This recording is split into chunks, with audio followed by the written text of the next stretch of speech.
to take their medicine in the form they choose. Many didn't want to smoke it because they felt it was potentially harmful. Now it can be used in many different forms than oils, brownies, cookies, or lip balm. The case was brought forward in 2009 when a man named Owen Smith was found with 211 hot cookies and cannabis-infused oils in his Victoria apartment.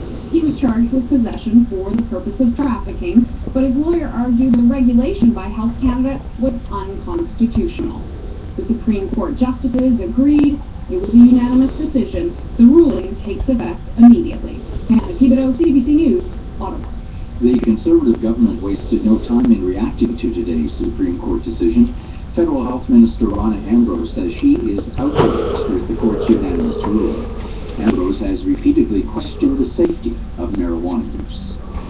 The Prime Minister's meeting with the Pope at the Vatican earlier today was brief, at just 10 minutes. It's not a lot of time to convey the recommendation of the Truth and Reconciliation Commission for a legal apology for the wrong done at Catholic-run residential schools. But Ottawa says Stephen Harper did draw attention to a letter from the Aboriginal Affairs Minister on the subject. In question period, NDP MP Romeo Saganash suggested the Prime Minister may have had another opportunity to press the appeal. The Prime Minister invited the Pope to visit Canada for its 150th celebration. When the Prime Minister extended that invitation, Mr. Speaker, I would like to know, did he also ask the Pope if he would be willing to issue an apology when he comes? The celebration Saganash refers to is about Canada's 150th anniversary in 2017. The summary of the meeting from the Vatican did not mention either the apology recommendation nor the anniversary. The number one concern for Canadian economists is still household debt. The Governor of the Bank of Canada spoke in Ottawa today following the release of the Financial System Review. The report is released twice a year. Stephen Polaz says that despite the drop in the price of oil and global economic uncertainty, the weakest point is in our own backyard. Vulnerability associated with household indebtedness is edging higher, and the overall risk to financial stability in Canada is slightly higher than it was at the time of our December FSR. Polaz says there are other risks, including emerging economies, financial concerns in the Eurozone, and the potential for an increase in interest rates. A new study has found that it works to train women at university to resist and fend off sexual assault.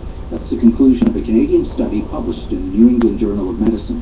The research shows women who had taken resistance training faced fewer assaults. Here's Becca Doby.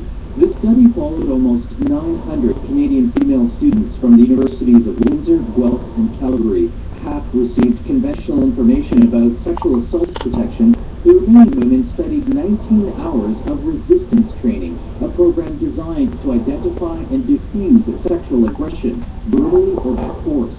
University of Windsor's Charlene Sen designed the program. We found that at the end of 1 year, 46% fewer repeated rapes have been experienced by the women who had had the intervention than in the control group. Advocates of resistance training say the program doesn't absolve men of responsibility in reducing assaults. It's just reinforcing that existing awareness campaigns, typically related to orientation groups, just aren't enough. We need to hold men accountable for their sexual violence. We need to support victims, survivors, and we need to give women the tools to fight back. And this is just that last piece. Victoria, CBC News, St. John's. That's the CBC News to this hour. I'm Dwight Smith.